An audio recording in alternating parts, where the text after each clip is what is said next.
चलो सम नंबर कौन सा बेटा?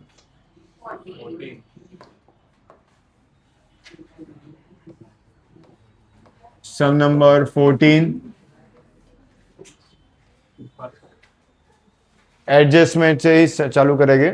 सम नंबर 14 में पहले जो सम किया उससे थोड़ा ज़्यादा इजी है, सिर्फ 4 ही एडजस्टमेंट दिए हुए, और जो सम में एडजस्टमेंट कम होते हैं बोर्ड के एग्जाम में उस टाइप के सम ज़्यादा पूछने की पॉसिबिलिटी बढ़ जाती, क्योंकि मेजोरिटी बोर्ड का रूल है 6 से ज़्यादा एडजस्टमेंट नहीं पूछेगा, मैक्स टू मैक्स 6 7 8 जो भी। पर जो जिस सम में ज़्यादा एडजस्टमेंट दिए हुए हैं तो उनको क्या करते हैं वो लोग थोड़ा एडजस्टमेंट कम करके पूछ लेते हैं। तो वो सम ऐसे नहीं आएगा, ऐसे पॉसिबल नहीं, अपने तो क्या करना है बुक के सारे सम करके ही जाना है, ठीक है। बट इस टाइप के सम जो पहले से ही रेडीमेड है वो पूछने की पॉसिबिलिटी क्या हो जाती है, बढ़ जाती है। तो ध्यान देना, वन बाय वन सारे सम एडजस्टमेंट सॉल्व करते हैं, एक एक एडजस्टमेंट, एक ही एडजस्टमेंट टफ है वो आपको पता चल जाएगा, बाकी सारे के सारे एडजस्टमेंट ईजी है। फर्स्ट एडजस्टमेंट देखो बेटा क्या दिया हुआ है, closing stock of 21,000 it which in the which stock of stationery of 2,000 is calculated. 21,000 का क्या दिया हुआ है, क्लोजिंग स्टॉक है, बट उसमें क्या इंक्लूड है, निकाल दो, स्टेशनरी स्टॉक अलग से निकाल दो। 21,000 माइनस 2,000 बचा कितना, तो पहले क्लोजिंग स्टॉक की 2 एंट्री कर देते हैं, ठीक है। 2 एंट्री कहाँ होती है, एक एंट्री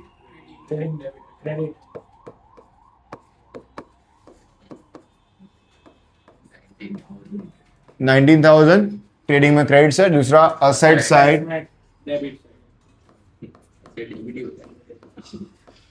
असेट साइड 19,000। ये क्लोजिंग स्टॉक की एंट्री हो गई। अब कोई भी स्टॉक है, स्टेशनरी स्टॉक है, कोई भी स्टॉक है, एंट्री कहाँ करते हैं, स्टेशनरी स्टॉक की एंट्री कहाँ, स्टॉक है एंट्री कहाँ करेंगे, असेट सी, तो ऑफकोर्स स्टेशनरी स्टॉक भी इधर ही आता है।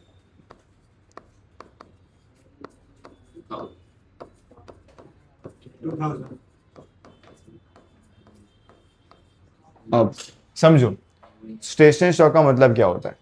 तो रेगुलर ईयरली एक्सपेंस के लिए जो अपने स्टेशनरी में खर्चा करते हो, खर्चा कर लिया अपने, एक्सपेंस कर लिया, मान लो अपने ने 7,000 का एक्सपेंस किया है। अब 7,000 का एक्सपेंस करने के बाद रिमेनिंग जो स्टॉक बचा हुआ है, मतलब जो यूज हुआ नहीं है, नोटबुक है, पेन है, समथिंग स्टेपलर कुछ भी है जो यूज नहीं हुआ, तो उसको क्या कहते हैं, स्टॉक कहते हैं। तो ये साल वो खर्चा हुआ वो बचा है ना, अपने पास स्टॉक बचा हुआ, इसलिए मैंने वहां पे स्टॉक में लिखा। तो यहाँ पे बुक में देखो अंदर एक्सपेंस दिया होगा, स्टेशनरी का एक्सपेंस ढूंढो अंदर, तो स्टेशनरी लिखते का अपने पीएनएल में डेबिट, डेबिट से लिखेंगे स्टेशनरी कितना, उसमें से माइनस क्या करेंगे, माइनस स्टेशनरी स्टॉक 2,000, बाहर कितना, ये स्टेशनरी स्टॉक की भी 2 एंट्री हो गई। तो ये आपको याद रखना हो तो याद रख लेने का कि स्टेशनरी स्टॉक हमेशा स्टेशनरी एक्सपेंस में से क्या किया जाता है, माइनस किया जाता है। वो मैंने आपको रीजन दिया क्यों माइनस किया जाता है। पहला adjustment complete, done. Closing stock की 2 एंट्री हो गई, स्टेशनरी स्टॉक की भी 2 एंट्री हो गई। समझ में आया सबको, first adjustment clear, done. Second adjustment ध्यान देना बेटा, on machinery depreciation rate is to be इनका इंक्रीज अप टू 10%, ठीक है। डेप्रिसिएशन रेट 10% इंक्रीज करने को बताया हुआ है। अब डेप्रिसिएशन रेट है तो सिंपल डेप्रिसिएशन काउंट किस में, तो मशीनरी में करेंगे, लिखाओ पहले मशीनरी 71,760 मशीन 71760। अब ध्यान देना बेटा, क्वेश्चन में ट्राई बैलेंस में पहले से डेप्रिसिएशन की कोई एंट्री दी गई है, तो याद रखना कभी भी सम के अंदर एडजस्टमेंट में डेप्रिसिएशन दिया हो और सेम वही चीज का ट्राई बैलेंस में भी एंट्री दी हो, तो जो ट्राई बैलेंस वाला होता है वो ऐड कर देना रहता है उसमें, क्योंकि अब जो डेप्रिसिएशन फाइन करो, न्यू डेप्रिसिएशन फाइन करने वाला है अपना, तो पुराना डेप्रिसिएशन क्या करेंगे, पहले ऐड ऑन कर देंगे, किस में, मशीन में। तो ये ट्राई बैलेंस वाला as it is plus depreciation कितना दिया हुआ अंदर ट्राई बैलेंस में, प्लस किया 78,000। अब वो मशीन और डेप्रिसिएशन मशीन की दोनों की एंट्री हो गई। अब जाके मैं एडजस्टमेंट गिनूंगा वापस से क्वेश्चन में। अगर मशीनरी दिया हुआ है उसमें डेप्रिसिएशन काउंट करने को बोला तो डायरेक्टली मैं काउंट कर लेता, बट अगर क्वेश्चन में ट्रायल बैलेंस में पहले से ही कोई डेप्रिसिएशन दिया हो मशीन का, तो ट्रायल बैलेंस वाला क्या कर देने का, उसमें ऐड करना रहेगा, उसके बाद एडजस्टमेंट वाला सॉल्व करना रहेगा। ठीक है, तो ट्रायल बैलेंस वाला उधर लिख दिया, 640878 हो गया। अब उसमें काउंट करेंगे माइनस डेप्रिसिएशन, कितना परसेंट, 7800 माइनस किया, कितना हुआ 702000। 70200। ठीक है, और डेप्रिसिएशन की दूसरी एंट्री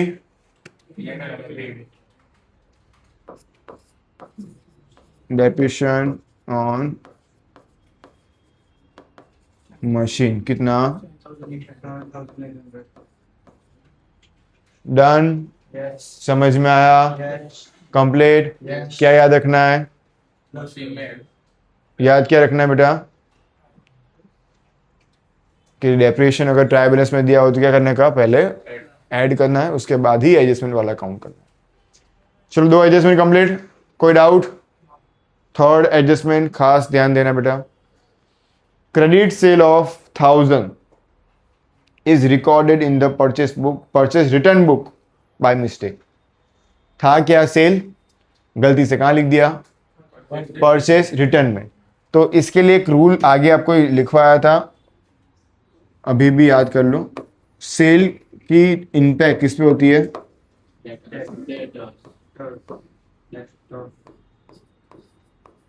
परचेज की इम्पैक्ट किसमें होती है, कुछ भी सेल में इम्पैक्ट हो तो सीधा कहाँ पे जाएगा, डेटर्स। परचेस में इम्पैक्ट हो तो कहाँ जाएगा, तो वैसे ही अपने को वो याद रखना बेटा, सेल में प्लस तो डेटर्स में भी क्या होता है, प्लस। परचेस में प्लस तो डेटर्स में भी क्या होता है, क्रेडिटर्स में भी क्या होता है, प्लस। सेल में प्लस तो डेटर्स में प्लस, परचेस में प्लस तो सेल में माइनस तो परचेस में माइनस तो।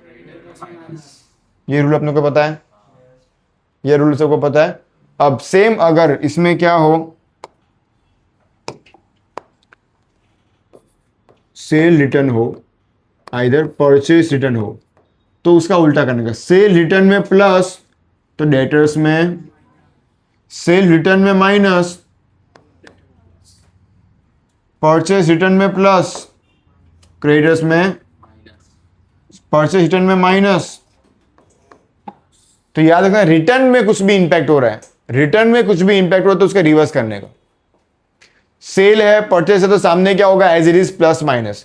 सेल में प्लस तो डेटर्स में प्लस, सेल में माइनस तो डेटर्स में माइनस। ठीक है, पर रिटर्न वाले हो तो उसका उल्टा करने का, कि भाई सेल रिटर्न में मैंने अभी प्लस किया हुआ है तो डेटर्स में मुझे क्या करना पड़ेगा, सेल रिटर्न में माइनस हुआ है तो डेटर्स में क्या करना पड़ेगा, प्लस। रिटर्न वाला होता है तो उसका रिवर्स याद रखने का, एक जगह प्लस हुआ दूसरी जगह क्या होगा, माइनस। अगर माइनस हो तो इधर क्या होगा, plus. Sale purchase same, plus का प्लस, माइनस का माइनस। रिटर्न वाले क्या, चेंज। कैसे याद रखोगे, नॉर्मल सेल है, नॉर्मल परचेस है, तो उसकी इंपैक्ट मुझे पता है, सेल का डेटर्स में और परचेस का क्रेडिटर्स में। प्लस होगा तो प्लस, माइनस होगा तो माइनस, कोई चेंज करना नहीं, एज इट इज प्लस का प्लस, माइनस का माइनस रहेगा। पर रिटर्न में कुछ भी इंपैक्ट होता है तो क्या करने का, रिवर्स का। रिटर्न में क्या याद रखना है, रिवर्स। तो ये नोट डाउन जहां पे आपको करना हो करके रखना, ये ही आपको सब में सही आंसर देगा। एग्जाम के टाइम में आपको मैं थोड़ा प्लस माइनस में गलती कर दी तो प्रॉब्लम हो जाएगी। अब ये एक ही एडजस्टमेंट की कितनी एंट्री होगी ध्यान से समझना। क्वेश्चन में क्या कहा कि सेल क्या था, वो सेल था, अनरिकॉर्डेड सेल था। अनरिकॉर्डेड क्या था, सेल, पर गलती से मैंने लिख किस में दिया, तो इसका इंपैक्ट सेल में भी होने वाला है, परचेज रिटर्न में भी होने वाला है। सेल में हुआ तो डेटर्स में भी होने वाला है, क्रेडिटर्स में भी होने वाला है। तो पहले सब लिख देते हैं, सेल लिख देते हैं, परचेस लिख देते हैं, अंदर ढूंढ ढूंढ के पहले मुझे सिर्फ लिखवा दो। पहले मुझे परचेस लिखवाओ, 80,000। तो अंदर से ढूंढ के निकाला, पहले परचेस 80,000।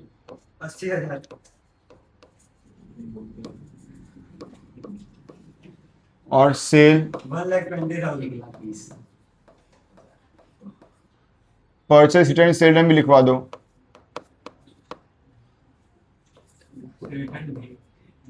अब देखो उल्टा दिया होगा, डेबिट साइड जो गुड्स रिटर्न दिया हुआ है, या देखो डेबिट साइड दिया हुआ क्या होगा, सेल रिटर्न, और क्रेडिट साइड दिया हुआ वो क्या होगा, परचेज रिटर्न। क्योंकि रिटर्न वाला हमेशा क्या देते हैं, एंट्री हमेशा क्रॉस में होती है।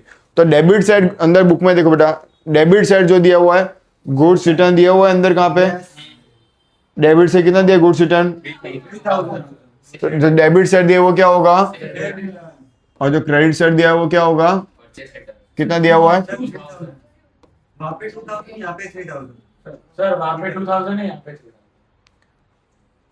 ये वाला करके।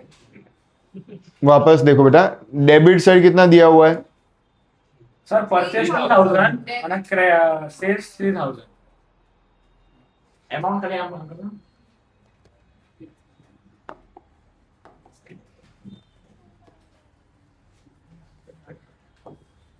पक्का ना बेटा, सर हमारे 10% श्योर। वाह बुक में डेबिट से कितना दिया हुआ है, 3000। ओके डेबिट साइड दिया हुआ है 3000, तो क्रेडिट साइड लिखेंगे अपने,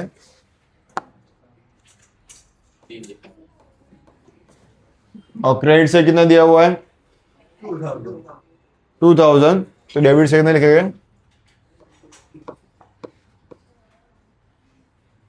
अब डेटर्स और क्रेडिट्स लिखवा दो।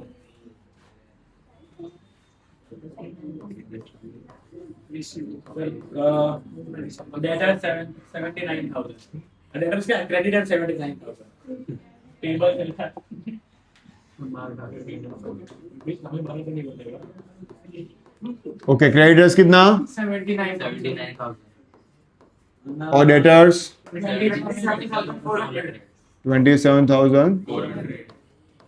ओके अंदर से ढूंढ के पहले सारी एंट्री लिख दी अपने ने। अब एडजस्टमेंट पढ़ो। Credit sale of 1,000 is recorded in the sale में लिखना रह गया था, तो सेल में plus प्लस अनरिकॉर्डेड कितना 1000, सेल में प्लस, तो डेटर्स में भी अनरिकॉर्डेड 1000। गलती से कहां पे लिख दिया था, तो परचेज रिटर्न में से क्या करना पड़ेगा, तो यहाँ पे माइनस करूंगा, माइनस परचेज रिटर्न मतलब अनरिकॉर्डेड सेल,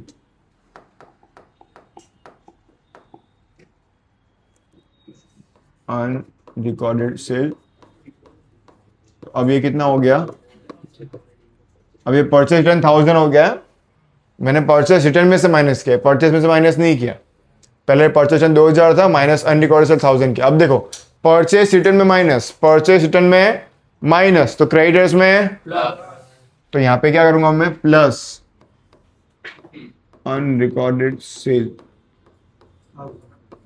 1000 डन। यहाँ पे कितना हो गया 80,000, यहाँ पे कितना हो गया 78400। समझ में आया, ये है जिसमें समझ में आया, ओके दिव्या सिंह मैं सोच रहा हूँ 27 दिव्या सिंह क्या करवा रहा है तू, तुझे लग रहा है बैलेंस शीट नहीं करना। नाम वाला चक्कर चलो यहाँ तक कंप्लीट, हाँ सर कंप्लीट। डन बेटा। ये वाला इसमें समझ में आया, वापस एक बार समझना है, हाँ सर वापस एक बार समझ लेते बेटा। अब देखो मुझे बुक में क्या कहा गया था, सेल में एंट्री करनी थी, अनरिकॉर्डेड सेल था, गलती से मैंने कहां पे लिख दिया, परचेस रिटर्न में, गलती से कहां लिख दिया। अब इसकी एंट्री करने के लिए पहले जिसमें इंपैक्ट होने वाला था वो सारा पहले अपने अपने लिख दिया। कहाँ क्या क्या लिख दिया मैंने, सेल सेल रिटर्न लिख दिया, परचेस परचेस रिटर्न अंदर ढूंढ के लिख दिया, क्रेडिटर्स लिख दिया, डेटर्स लिख दिया, पहले अंदर से ढूंढ के पहले वो लिख दिया। अब क्या कहता, सेल में अनरिकॉर्डेड सेल था, तो सेल में क्या होगा प्लस, सेल में प्लस हुआ तो सीधा डेटर्स में भी क्या होगा प्लस। फिर गलती से कहाँ लिख दिया था मैंने, परचेस रिटर्न में, तो परचेस रिटर्न में माइनस किया, तो परचेस रिटर्न में माइनस किया है तो उसका उल्टा क्रेडिटर्स में क्या होगा प्लस, क्योंकि रिटर्न वाला मैंने बताया था उसका क्या होगा रिवर्स होगा हमेशा, जो भी एंट्री होगी। डन, तो ये अपनी 4 एंट्री हो गई एक एडजस्टमेंट की, कंप्लीट। नेक्स्ट बताओ बेटा अब क्या है, 1/4 share of advertisement expense is to be carried forward to the next year. ढूंढो बेटा एडवर्टाइजमेंट एक्सपेंस। So 30,000 36,000 दिया हुआ है। 1/4 करो मल्टीप्लाई बाय 1 डिवाइड बाय 4 और नेक्स्ट ईयर का है तो उसको क्या कहेंगे? माइनस करो 27,000. प्रीपेड की दूसरी एंट्री कहां पे आई थी बेटा?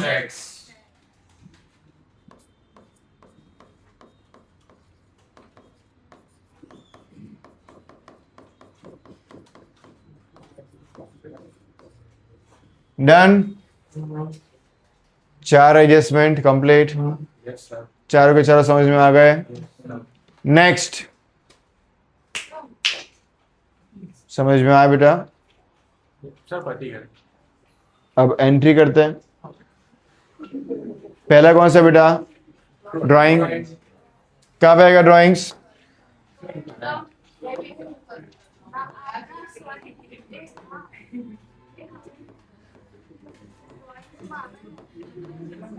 ड्राइंग्स करंट अकाउंट में डेबिट साइड कितना? और 5,000. Next entry Big stock. Opening stock कहाँ पे आता है बेटा? Trading debit. ट्रेडिंग में डेबिट साइड कितना है? 15,000 फिर salary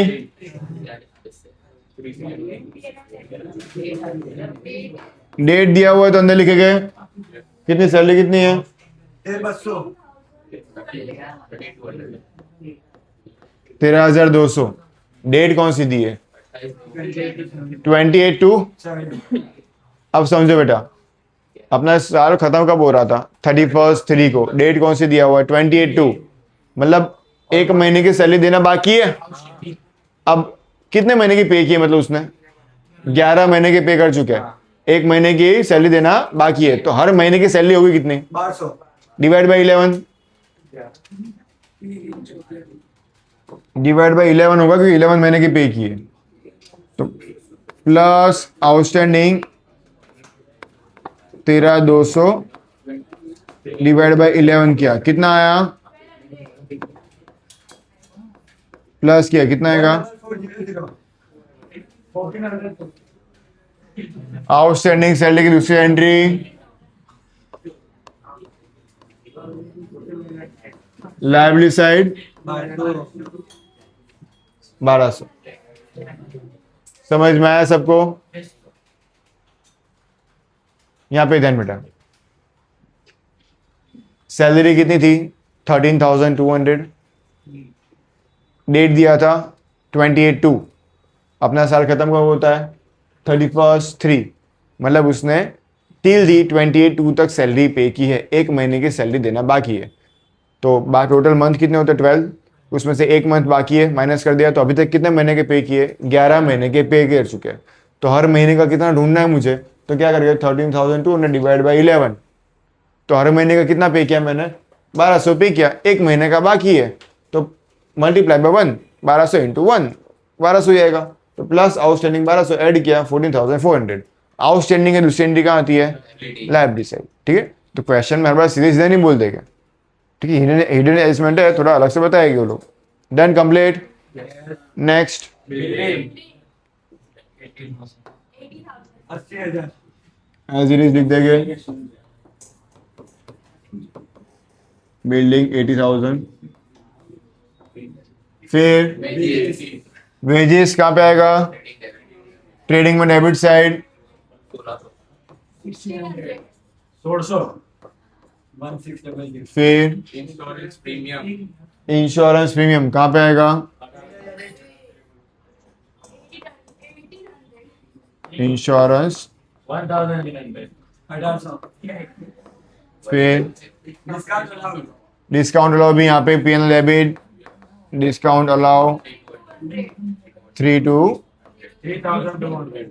then next interest on loan वो भी यहाँ पे कोई पार्टनर की लोन है बेटा? ध्यान से देखो। खाली इंटरेस्ट लोन के लिए। सर है धर्मानी है तो 30,000 अब तो इंटरेस्ट ऑन लोन है, पार्टनर की लोन दी हुई है, तो अभी अंदर लिखते कितना लोन कितना है, इंटरेस्ट ऑन लोन कितना है? तो अभी कम प्लस 1200 है इंटरेस्ट ऑन लोन। अभी एज ए लिखे रखते हैं, जब धर्मा आपकी लोन आएगी तब अपना एंट्री करेंगे। Next, furniture furniture assets 87,000। 87,000 87,000 फिर कैश बैलेंस 51,200 फिर करंट अकाउंट ओपनिंग है धर्मा का, debit side balance BD 17,000। Next. Okay credit side दिया हुआ है,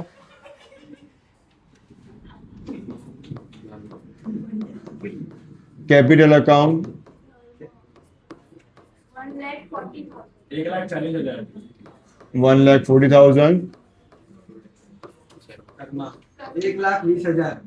1,20,000 2,50,000 2,60,000 2,60,000 done. Yes sir next, outstanding salary है। अब ये भी आउटस्टैंडिंग सैलरी था ही, कुछ फर्क नहीं पड़ने वाला, डायरेक्ट वहां पे लिख देंगे और दोनों प्लस करके लिखना होता तो भी कोई प्रॉब्लम नहीं है। कितना? 700 दोनों को प्लस किया हो तो भी चलता। नेक्स्ट, लोन ऑफ धर्मा अब लोन ऑफ धर्मा ध्यान देना बेटा इसमें।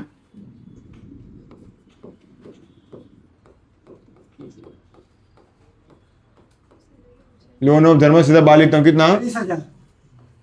30,000 30,000।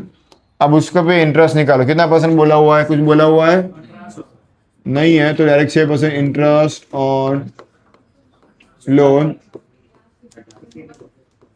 30,000 इंटू 6%, कितना है? 1,800 1800 आया, पर पहले से दिया हुआ था कुछ लोन, इंटरेस्ट ऑन लोन, तो अंदर लिख के रखा था हमने, तो 1800 करने और कितने बाकी रहे? 600 रुपये अब जाके 1800 हो गए, तो इधर सिर्फ एंट्री कितने की आएगी? सिर्फ 600 की ही एंट्री आएगी। ये क्या है? आउटस्टैंडिंग है। क्या है? आउटस्टैंडिंग इंटरेस्ट ऑन लोन 600 की ही एंट्री अपने करेंगे। क्यों 600 की एंट्री की समझ में आया? पहले से 1200 दी गई थी, इसलिए जो आगे वाला सम 13 वाला सम किया वो इतने सारे और थे, तो आपको आइडिया हो जाएगी। इसमें भी सेम वही चीज था। इसमें discount reserve discount received, received slip of discount received कितना बेटा? 6,600 next, BOD bank overdraft sir 2,800 2,800। Next, current account इधर भी बैलेंस सर 14,000 14,000 आपने ने करंट अकाउंट में लिख दिया। कंप्लीट। चलो पहले इसको से बाहर निकाल दो बेटा। 1,37,000 सॉरी 1 लाख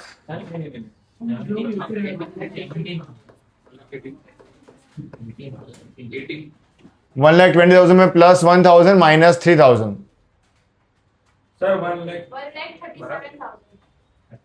मेरा क्यों इतना आ रहा है? तो सर प्लस क्या होगा वो ये 180 ने आया ना, तो वो पहले 80 माइनस 1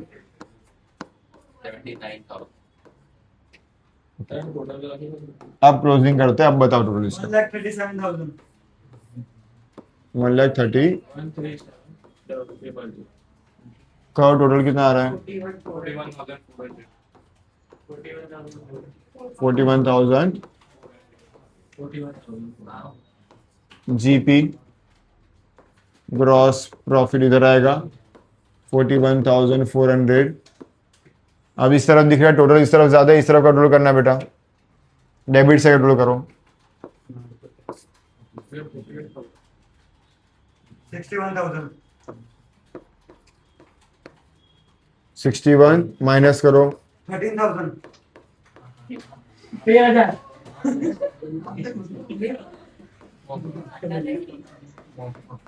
NP नेट प्रॉफिट किस तरफ जाएगा? यहाँ पे क्रेडिट है, net loss sorry net loss एक इस तरफ, दूसरी एंट्री इस तरफ।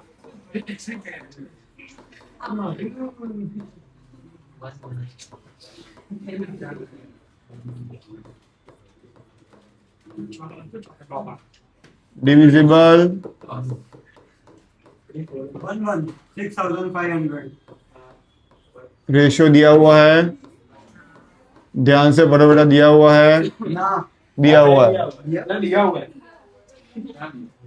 ऊपर लाइन पढ़ो तब पता चले बेटा, हर बार ऐसा नहीं कि ऊपर रेशियो दिख रहा है तो दिखने का, वो ऊपर line. Partner sharing profit and loss in their capital ratio from the following information prepare that final. बस क्या कहा गया कि वो अपना पीएनएल रेशियो अपने कैपिटल प्रोपोर्शन में रखने वाले हैं।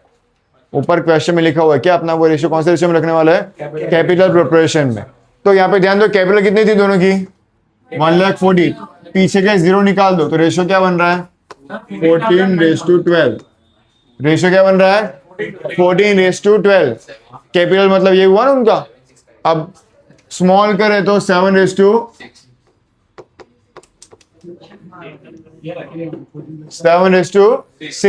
उसमें डिस्ट्रीब्यूट करो।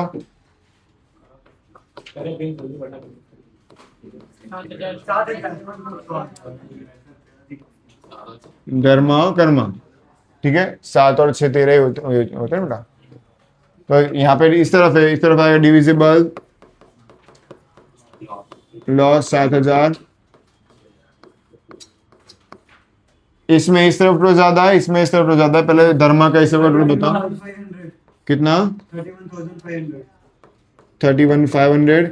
इस तरफ कुछ है नहीं तो balance carry forward as it is 31,500। इस तरफ का क्लोजिंग हो गया, इस तरफ 31,500 लिख देंगे। इसमें इस तरफ ज्यादा है 14,000, इस तरफ कितना आया? 3,000 3,000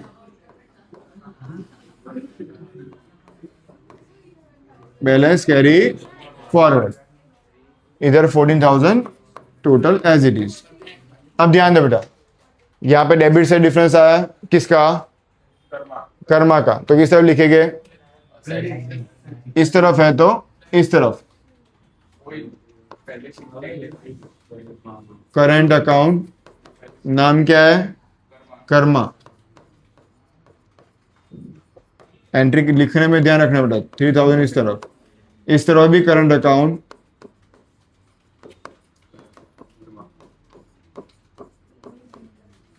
धर्मा कितना? टोटल